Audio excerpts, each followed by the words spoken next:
Welcome to the Sheila Mack Show, reality at its finest. Here we have real people sharing real stories and actionable steps to help you reinvent, rebuild, and reboot your business and personal life on your terms. I'm your host, Sheila Mack, and today we have special guest Jonathon Kendall. He is the co-founder of Virtual Worker Now. Welcome to the show, Jonathon. Thank you so much for having me. I really appreciate it. Yes, and I'd like to, if you could share a little bit more about what Virtual Worker Now is and a little bit more about yourself, that would be wonderful. Yeah, thanks for that. So my background originally is in copywriting, which led to digital marketing. I was kind of a digital nomad for a while. I lived all around the world and was working from my laptop, and then I eventually became an entrepreneur working in digital education space and did a lot of business coaching and masterminds for a company called MentorBox. I was ended up becoming one of the owners of that company and also was a CEO. And then throughout that process, we needed a lot of video editors, a lot of customer support, a lot of assistance, for the team as we were growing. And so my now business partner, he's Canadian but also Egyptian, and he said, "Oh, I can find you video editors." And he had a big social media following in Egypt, and he said, "We can probably find someone that's just as good and probably more cost effective for your company." And so we started hiring video editors, customer support agents, virtual assistants, through him. And eventually I kept on giving him so many referrals that he said, "Why don't you come on as my partner? Because this is getting kind of crazy. We're growing too fast." And that was about 4.5 years ago, and we're at a little over 400 employees now. And we've kind of hit a sweet spot in the market. And basically what we do is we provide virtual assistants, but virtual assistants is such a catch-all term. So we have different departments. So we do video editing, graphic design, copywriting, executive assistants for busy CEOs and executives. We do cold calling, like setters for real estate companies and that sort of thing. So we have different departments, and basically we find really highly talented people that just live abroad and can help you with your company. Oh, that's wonderful. And that's always something that I need for sure. So we'll have to talk after the show about that. So, and Yeah. then I'd like to ask you to share about a time in your business and or personal life where you experienced a tough situation and how you got back on track.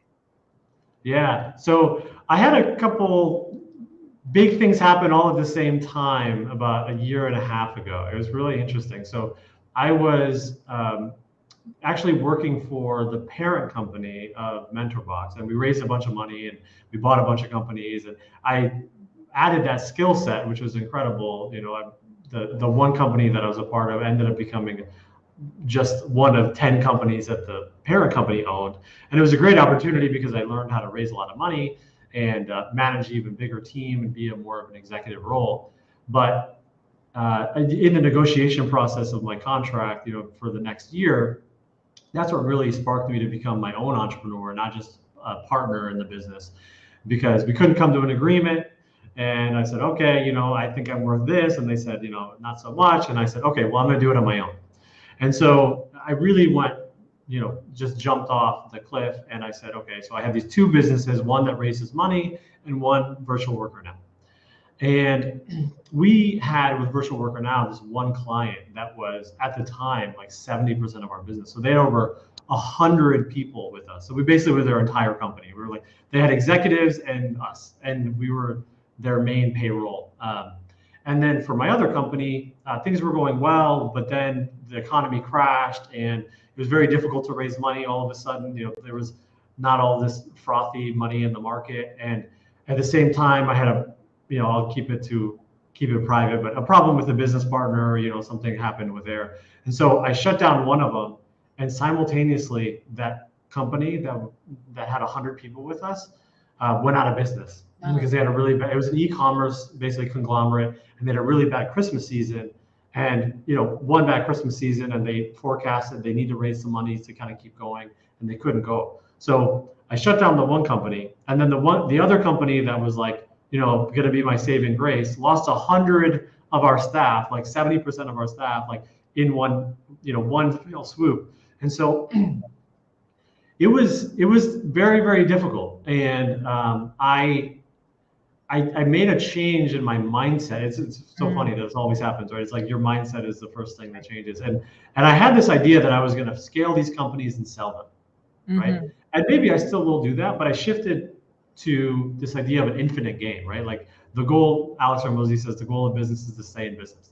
And I think that if you deconstruct a lot of the wealthiest, families or wealthy people, they kind of stick to one thing for a really, really long time, and they become such experts and so well networked in that industry or in that position that over time it's like, wow, this is amazing. Like, when I travel the world, I think of some of these companies that I see everywhere. And I think, wow, like I can't believe they're everywhere. And then you look back and it's like founded in 1875. You're like, okay, well, they had quite a long time to get there, and this company is like 4 years old. It's like, hey, we're going to be fine.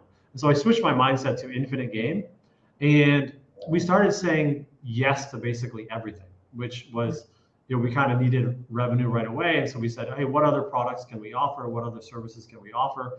And in hindsight, we've actually kind of pulled back. And I don't think that strategically is the best decision for companies, just to like add products and add services. But the Pareto principle is strong, the 80-20 rule. And so we had the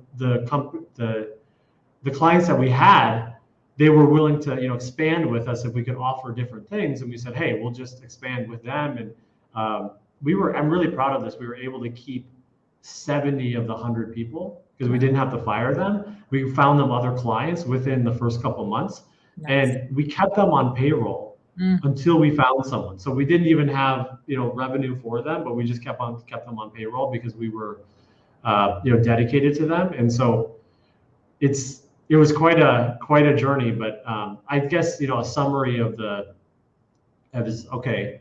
Something bad happens. Like this too shall pass. It's yeah. going to be okay. Think long term, and how else can I serve the people that are still with me, and kind of get through to the next step. And then since then, like we've just been like a rocket ship, growing, growing, growing, growing, growing. But I really think that was end up being like a good thing in the company, to be honest. Wow. That is quite a situation, and thank you so much. It was beautiful that you were able to keep those people on as well, because that's a tough thing to do. Whenever you are running a business, you're paying for people's livelihood. So that is a big thing, and something that always was hard for me. I think that's why I really like the opportunity to have some virtual help versus complete payroll where it's all my responsibility as an entrepreneur, or if you're just starting out or building and growing, then you can adjust as needed over time and grow, but you're not the one solely responsible for that person. And so that takes a lot of pressure off, and you can just play the game of whatever you do best instead of worrying about all that other stuff that, like, for me, there's only so much you can do, and there's things that I don't do very well. And I am really happy to hand over my books to the CPA every year. I'm like, "Here, take the numbers, have fun." It's not my thing. And yes, I could do it, but it would take me 20 times longer than it takes her. So Yeah. that that is definitely a situation that makes it easier. So what would you advise people right now in this interesting time with the inflation and everything happening as we're trying to stay in business, grow our businesses? What would you advise for getting started with hiring virtual help? Yeah, I think it depends on whether or not your problem is an operational problem where maybe your customers are not very happy because you're not able to keep up with your promises. And so being able to distinguish between like, hey, I'm a little overwhelmed, like marketing is going well, sales is going good, but I'm kind of all over the place, then Mhm. more of a traditional operations VA, I think will change your life. If your problem is, I need more revenue now, then we call them BDRs, like business development relationship specialists. And so they're going to cold call, they're going to be on LinkedIn, they're going to be doing DMing on Facebook and Instagram, and their KPI is more sales. Mm, And especially if you're, coach or high ticket product or B2B, having someone that they're every single day they're giving you a report. This is how many people I reached out to. This is how many conversations I had. This is how many people are interested. this is how many people are scheduled on your calendar. Whether you're in financial services or real estate, or it doesn't really matter what industry you're in. If you have someone that no matter what behind the scenes is doing that work, that like, it doesn't mean you should be doing it, but someone should be doing it at your company. It should be doing, especially if you're not doing paid marketing on Meta or YouTube or Google Ads, like, where are those leads coming from? And I think that a setter VA is a really powerful thing. And we're seeing a lot of traction with a lot of our clients where they think, oh man, what am I going to do? And they come in thinking that they need someone to help them with their calendar. And we say, no, you need leads. Like, Yeah. let's get you some leads. Let's get you some sales. And then once we win that relationship, now they have more revenue. Then they might want to do organic social media, or then they might want to add some more customer support, or then they might want to do some more fancy video editing for their podcast. Or, it depends on where they're at. We try to be consultative, honestly. Like, me and my business partners still take every call for all of our partners, and we've seen so many things in so many different industries that we're not going to say, like, honestly, we don't even trust the client to know exactly what they need. So we say, okay, let's go through your business, and we basically do like a quick consulting call, like, where's the real problem? And then we say, okay, well, let's find someone that can help you solve that problem. And now, we're a very cost-effective strategy, so we're not like some high-ticket consultant that you're going to pay us a lot of money. But on that one call, we can at least tell you who you think you should approach. So unfortunately, the right answer is it depends on their company. But I think, especially right now, if you can get someone that is driving, that's closer to the money, then that can be really beneficial. And we have a lot of people that do that for a lot of our clients. Oh, yes. Perspective is everything. I remember having 5 gift stores for 17 years, and I would pay people, friends, people that didn't know me that well. I would pay them like secret shoppers before there was secret shoppers. I was like, what do you see? What am I missing? Because I'm looking at my business like so close to me, I can't see what other people are seeing anymore. And so that is an incredible advantage, to just have that call and figure out what you're missing. And that one little adjustment can save you and make you so much more money, save you time. It's incredible. And it just factors into every area of our life when we're able to have a different perspective. So I think that's very helpful. Now let's put it into, so for me, let's say I have a small team of real estate agents, and we're working with high level clients. We're in Beverly Hills, so we have, beautiful homes, luxury homes, and we're doing showings, we're doing open houses, and then we need to do the lead generation and the paperwork and check the contracts. And I could go on for hours telling you all the things we need to do. But when a client comes in, if I need to meet them at the airport early in the morning and they want to buy in Beverly Hills from some other place, I'm going to be there. And somebody else needs to do those other things for me while I'm walking with my client to different homes. So that sounds really helpful. What would you say would be the thing that somebody like me would start with? Yeah. So what I would do is I would try to silo out a couple of the tasks that you feel like, oh man, I missed that. Because it's better if you do it. Like, let's say, texting, like, let's say every lead that showed up to a showing, right? Even a few times, like, hey, thank you so much for, coming. Here's a link to photos, or, whatever it may be, whatever your process is. Or sending out reminder emails, hey, we're going to be here from 2 to 3 o'clock, and here's some photos of some food that we're going to have, or just these kind of like, basically every single stage of the funnel, they don't know you exist, right? And you want more people to know you exist. If that's the problem, then you should probably be doing way more social media, and we could get like a social media team. And we do a fractionalized team, so it's not like one person, but it's like a couple people working together in a pod. If your problem is, I have people that know me, but then they're just not showing up or they're not responding, then you need someone that's kind of like a lead gen CRM manager, right? And what their job is to actually get them to show up to that meeting, to take them further down down the funnel. And what I recommend is honestly giving them even a very small commission. Like it's wild. Like someone, you can sell $1 million house and give them like a $100 commission, and it's like, Right. amazing, because if you have them in the right country, it's like, wow, oh my God, this is so exciting to them. Yeah. So that's one. And then if you find yourself even like, wait, like I'm difficult, I don't understand like how to prioritize, or what am I doing today, or what's my calendar, or wait, I forgot to do this thing in your personal life. We call that an executive assistant. And so Mm, that's usually for the CEO or the head of sales, or whoever the head person is. And that's kind of a catch-all. And that person, honestly, think about it like a personal assistant for like a celebrity, yeah. where it's a little bit of everything. It's like, I want lunch, and make this reservation, and I forgot to send this card to my mom on Mother's Day, and then also your calendar, and also follow up with this client, and also make sure that they have the black card that picks them up for the airport. It's kind of a combination of personal and business, Mhm. but that we call an executive assistant.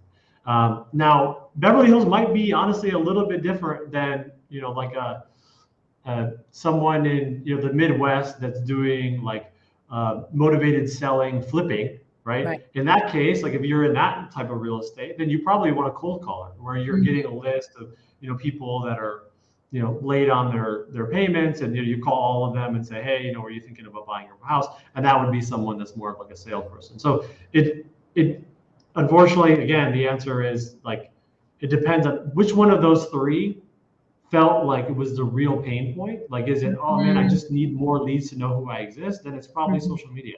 If it's, I have a lot of people that know me, but they're just not showing up, then it's like a lead gen CRM VA. And if it's, I just need someone that I can throw anything that I need at in my personal life and in business, then it's an executive assistant. That's the way I would approach it. Okay. That makes a lot of sense. Very Yeah. helpful. Yes. Now, going back to your experience with MentorBox, which I was a member and I listened all the time and loved the books and just all the information. It was a great gift. I loved that program. So, how did those all that study that you did sharing about those different books, how did that help you through that tough time? Oh man, I think that my one of my favorite books that I'm confident changed my life forever was "The Obstacle Is the Way" by Ryan Holiday, and I still have that picture of him like pinned with me and him. I met him in person, and I did an interview with him, and so it was kind of surreal when I met him through MentorBox. But this idea of like, control what you can control, Yeah. and don't think that the world is against you. And in fact, and Ed Milet says this, like, I don't know where he got it, but I know that he said this, is this happened for me, not to me. Mm. And these small mindset shifts, which are just brainwashed, the more you read about this, the more you read about self-development or success, or philosophy or stoicism, there's patterns, and you read enough of them. I've read over 500 of these types of books, and you'll notice the patterns, and they all kind of say maybe the same 20 things in different ways over and Mhm. over again. Mhm. And one of those core principles is control what you can control. Yeah. Even Jocko Willink, like a super military version in Extreme Ownership, he talks about that, like where he says, survey the field, like get the data, basically what's happening, and calm yourself down and make a call. Make a call, like make a decision, and like be proactive. What's the thing? That's 7 Habits of Highly Effective People. Be proactive, right? There's That's patterns everywhere, and the idea is this, my mom said this all the time as well, like this too shall pass. Like this is a mhm. little bit, this is from the Bible, but whether or not you're Christian or not, it doesn't really matter. The point is like, will you remember this in 10 years? Tim Ferriss asked that. Like, are you going to remember this in 10 years? Are you going to remember this in 20 years? Like, probably not. Like, well, maybe I would remember this point, but even if you don't, like, there's no sense in freaking out about it. Like, you fight, flight, or freeze. Like, in my opinion, fight is the best option, in Mhm. business. Like, you're Mhm. like, just survey the field and make a decision. And uh, it's very meta. It's like that's what those kind of books do, is it like calms your brain in those situations. And you go through a series of like, okay, am I going to die? No. Okay. Is the business going to close? No. Okay. Like, what's the main priority? Okay. I don't want to fire 100 people. Okay. What do I have to do to, do that? Okay. I need to be really aggressive with marketing for the next 2 months. Okay. What's the best way to be, you just kind of make the next decision in like a series, and then you just execute on it. And the one thing that it came to was we had a lot of leads that probably now we would say are unqualified, because we weren't sure that they were going to be around with it. Because it's one thing to say, I'm starting a business, I need help, give me a BA. Like, it's one thing to say that, but we kind of know like the businesses that are probably going to stick with us for 3 years because they're solid businesses, they have solid executives, they know what they need. When I ask them like, hey, what's the thing that you need help with the most, they probably can have some answer to that, and then we can actually help them. If they think, oh, I don't know, I'm just, I need everything. It's like, we probably know, and they don't have a lot of revenue. Like, they might stick around for 3 to 6 months, but realistically, but we temporarily said yes to those clients, which right now we would say no to, because we said, hey, listen, like, we're not doing anything wrong. Like, we're giving you a person, they're helping you in your business, you're trying. Now, will you maybe cancel them in 3 to 6 months? Maybe, but we needed that 3 to 6 month runway, to kind of handle what was going on. And it's for sure. It's stoicism, honestly. Like, what can I control? That's I think more foundational than anything else I've read in all of those books. But it's repeated over and over and over and over. It's like repeated in 50 of the books, So it's like it's hard to not learn it. Very good. That is a great point. That's so important. Now, what would you say for people that are listening in that are writing a book or trying to produce a book or some type of a product like a book or maybe a short course? What stood out and helped you choose the books you chose?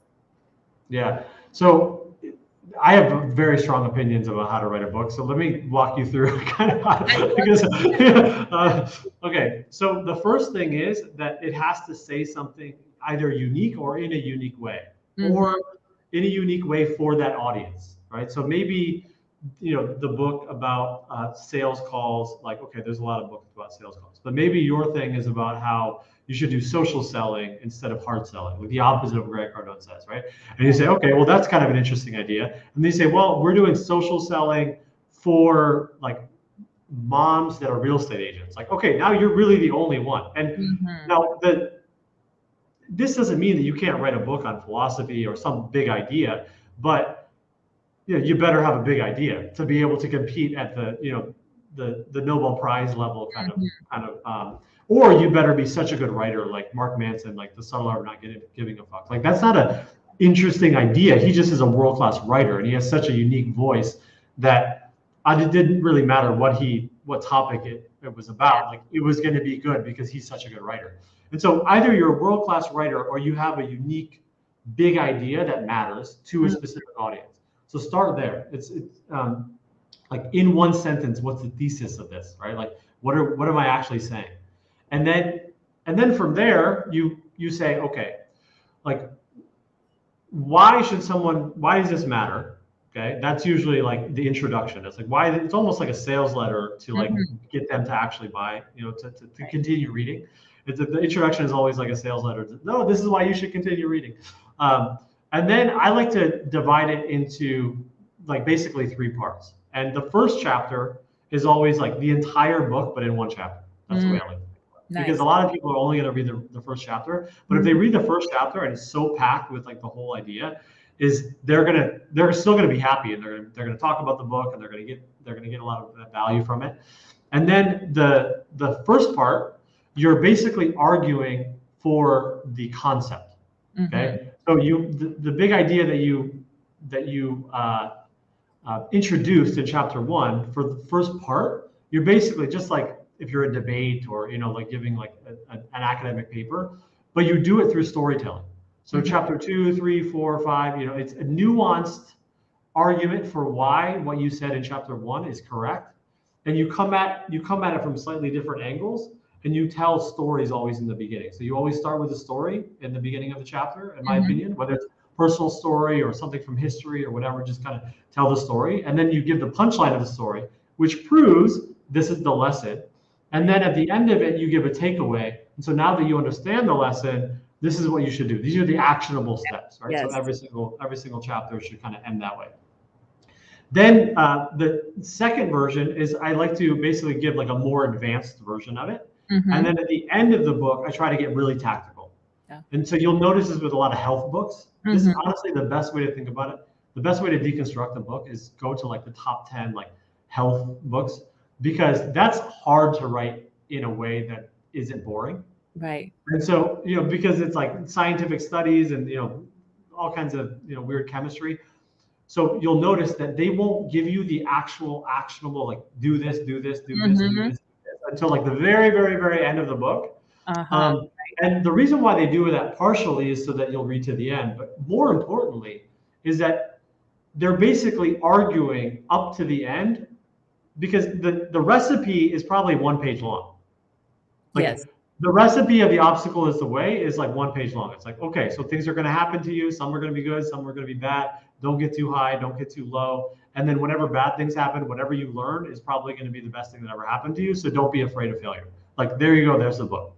Yes. And honestly, but the whole, like the first 300 pages is just to get you to like really buy into it, so that when they give you the recipe at the end, you're convinced and it's not just kind of thrown away and forgotten. So that's how, I don't know, that was maybe too detailed, but that's how I. Oh, that was incredible. Whoever's writing the book, I'm actually working on a real estate book now. So yes, that was very helpful. And whoever is an author listening in, that was an incredible takeaway. Now, how would someone apply working with a virtual assistant if they are a business owner that's also trying their best to get this book out? Oh yeah, for sure. Yeah. So we have a lot of clients that are authors. We have tons of clients that are authors. And honestly, it depends on where they are in the process. So if you are in the book writing stage, then you can get a copywriting VA to do a lot of the drafts for you, where you can dictate, you can make decisions, but they're going to be basically be your research assistant. You can say something like, okay, chapter 3 is going to be about, why this is what's happening in the market and why, therefore, you should do this and this and this. And then you can tell them, find 5 examples from history that prove this point. Find 5 things that's happened in the last year in the news that proves this point, and find 5 academic studies that are interesting and prove this point. Okay, so then they say, okay, great. So then they give you, 15 basically stories and interesting anecdotes that'll spice up the writing. And then you say, okay, and you always tell them to like make them in order. This is one thing. Like, you don't let them just be like, here's a bunch of stuff on the wall. Like, make them make a decision. Like, if you were in charge, what would be the story? Well, that's number 1 would be this one. Number 2 would be this one. Number 3, I think you might disagree with them and you say, actually, I like number 4 because of this and this reason. But nonetheless, you have to encourage them to make decisions. In fact, demand them to make decisions so that you're not have to read everything. Right. Then from there, now you can say, write a draft, right? Like, literally, you could have your research assistant be a copywriter, and especially with ChatGPT and like different things, you can like kind of, get the first draft moved along really, really fast. And then after the book is actually done, then you could hire, let's say, a designer for 1 month, right? And you say, okay, I'm going to hire a designer for 1 month, and they're going to make all of the assets. I'm going to rebrand everything on my social media. Right. I need the book cover. I need, all of the graphical things that, you're kind of struggling with on Canva or PowerPoint. You just hire a designer for like 1 month to help you there. And then what I would do, if you already have a website, then do a website. But then I would have a VA or someone from us, like, we can make your landing page. So now you have a landing page and you say, okay, now there's a way to buy the book. And in my experience, like, a book is only as good as is a lead magnet. Yes. And so, don't think of the book as like the end all be all. Like, the Pareto principle is so extreme in the book publishing industry. It's like 99% of the sales come from 20 authors, like, every single year. So you thinking that you're going to be like, some Pulitzer Prize winning thing. It's like maybe your 3rd or 4th or 5th or 6th or 7th book, but like, in the beginning, you want to make some money off of it and you want to feel good. And so what I would do is I would create a funnel where the book is just the first step. And then Uh-huh. maybe they book a call with you, or they go to your coaching, or they go to your mastermind, or a lot of people are going to want more one-on-one help. Or even if you're fiction, like, you could say, for an extra, $99 a month, you get, a weekly call where we discuss the book and the idea and the characters. And, so you can always, even in fiction, you can always add an upsell. So I would create a funnel. And then I would make the launch date like at least 3 to 6 months in advance once Yes. everything's done, Right. like minimum. And then I would hire basically a social media like team, and they would, just push and push and push and get buzz and buzz and buzz and pre-orders, and just do Mhm. proper marketing on social media. So that's how I would approach it. I would do like a copywriter for the first, until the book is done, a designer probably for 1 month. Then I would, if I can build my funnel, I would do it myself, but you could hire like a team to do that, and then hire a social media team for like 6 months. And so like, this is the type of thing that we do for clients. And this is why having an outsourced like staffing agency rather than a marketing agency is a little bit better, because we do, for example, month to month. Whereas if Mhm. you talk to a marketing agency, they're going to make you sign a 6 month contract, and they're going to only do Facebook ads. And they're going to say, well, no, we're not going to help you with your book.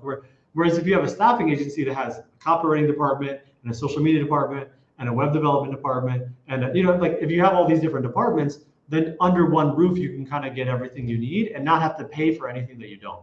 Oh, that's nice. As an entrepreneur, I don't know how many hats I've worn. Yeah.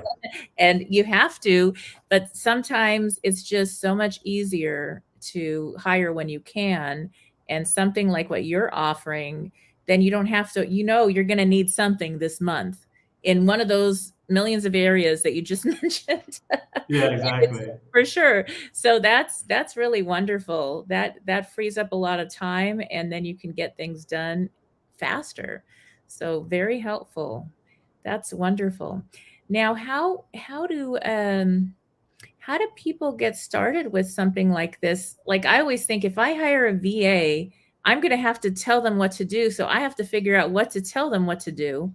Do you see where I get caught? Yeah, yeah, of course. I think instead of thinking about the exact task, is I would approach it as the KPI. Mhm.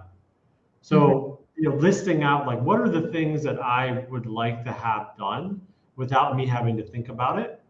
And if you hire the right VA, like honestly, it sounds crazy, but the difference between like $4 an hour and like $5.50 an hour is, it feels like nothing. It's like, oh well, it's like a buck or two, but in their currency, Yeah. it's 50% more. So it's like, imagine getting someone. Think about it. Like imagine someone that got paid 60,000 versus someone that got paid 110. Like you would expect a different energy from them, right? Right. So if you pay a little bit more, it's not crazy. It's not like you're paying like even minimum wage, in the US. It's still less than minimum wage. But if you pay a little bit more, like a lot of our VAs have literally master's degrees. Like, Wow. they speak 3 languages, they have a master's degree, like they're really, really high level. And you can give them something like a KPI. We're like, okay, I never want to worry about my calendar ever. Mhm. I want to follow up to, everyone that showed up to the events. Here's like the 7 people in my life that matter. Make sure that like we're doing anniversaries and birthdays and blah, blah, blah. And also, you know, I'd like some help with some like Canva design, for social media or something. Like these are the main things that I would need, right? And if Mhm. you give them that, if they're smart and you vet them correctly and you work with an agency that vets them correctly, then they should be able to reverse engineer the how, Mhm.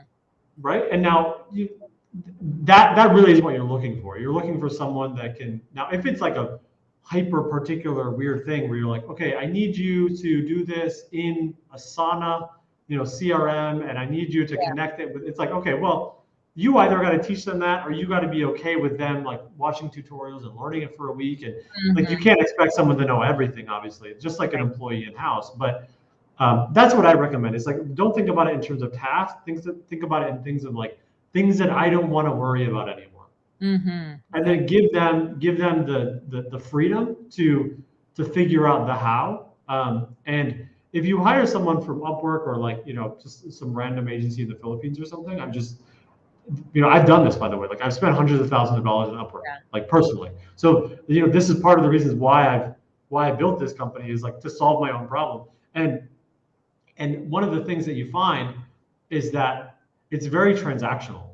Mm-hmm.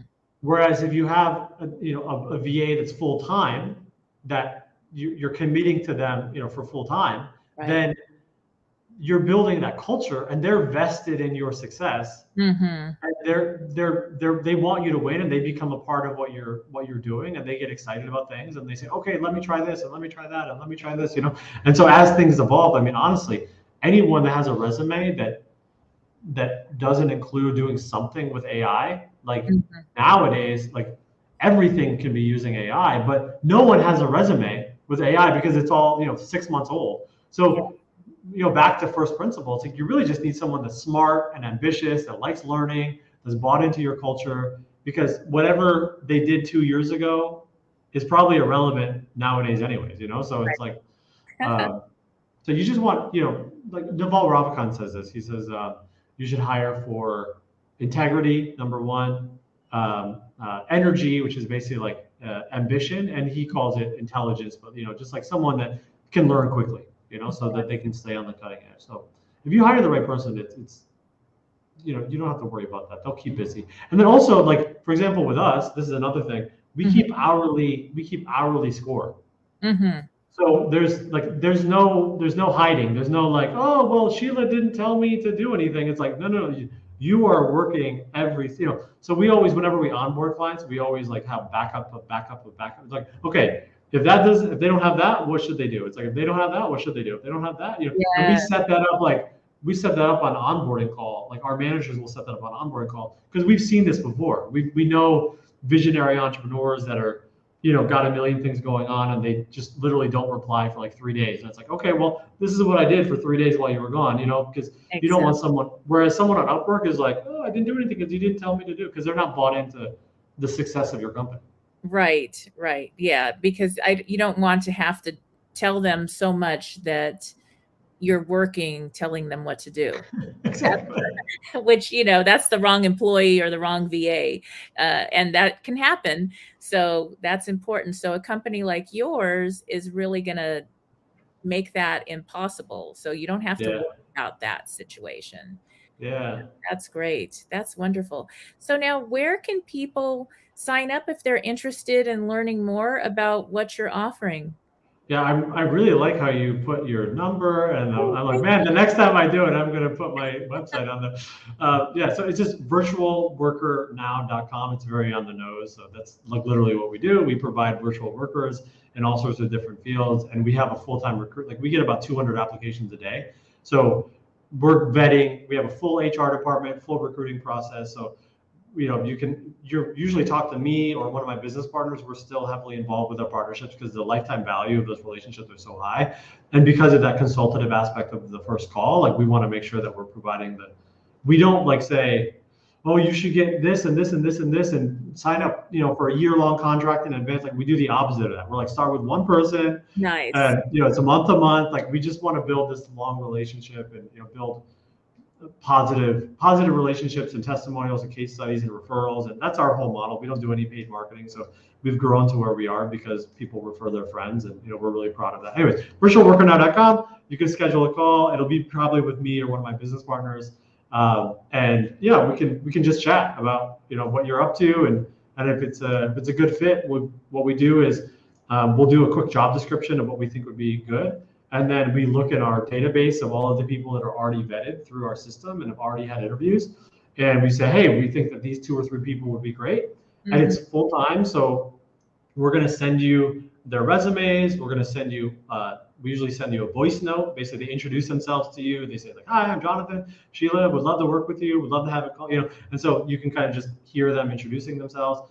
And then if you want to interview any of them, we'll set up an interview. And just like we basically do all the recruiting for free. You don't have to pay anything. And then if you decide I don't like anyone, then we'll find more people. And if you still don't like people, it's fine. No big deal. We tried. And if you like someone, then then we start. But basically, think of us as like your HR team that you don't have to pay. Nice. Very good. Well, thank you, Jonathan. And now to end, I just wanted to, this is the question I always ask. If you could go back in time, what advice would you give your younger self? Oh man. Um, How young, huh? I would say start reading nonfiction sooner. Mm. So I have this idea that's kind of vague, but I've always wanted to be a writer and a novelist in particular, and I've read all of the great American authors, and I was really into fiction, and I thought that, well, if you want to be a great writer, you have to read more fiction. And I would read some nonfiction, but it was about how to write. Mm-hmm. So it was about storytelling and writing and character development. And so all the nonfiction, it was like I was obsessed with like becoming a good fiction writer. And Mm-hmm. what I didn't realize was that every single profession, every single business, there's patterns for your mental health and your physical health and your strategy and decision making and marketing and sales and branding and and mindset, and all of these things also apply to writers. And I think that when I really kind of blossomed was when I started reading nonfiction. And I dabbled a little in Tony Robbins and Think and Grow Rich and things like that, but like to really go hardcore into nonfiction sooner, I think would have given me a crazy competitive advantage. Like if you're in your early 20s and you're reading like a book a week in like nonfiction, like you're going to be such a killer compared to your peers. Like it's compared to anyone, but early 20s nonfiction every week, like you would just destroy the world. And I mean that in a good way. Like you Right. would be so much better. So I think that would have sped up my process. Very good. All right. So everybody get your books and Yeah. schedule a call for your VA so you have time to read. Yeah, nice. Thanks Yes. for that. Yes. Well, thank you again, Jonathan. It was great to have you as a guest on the show. And for those tuning in, we'll be back after these messages. Stay tuned. All right. Thank you. Thank you.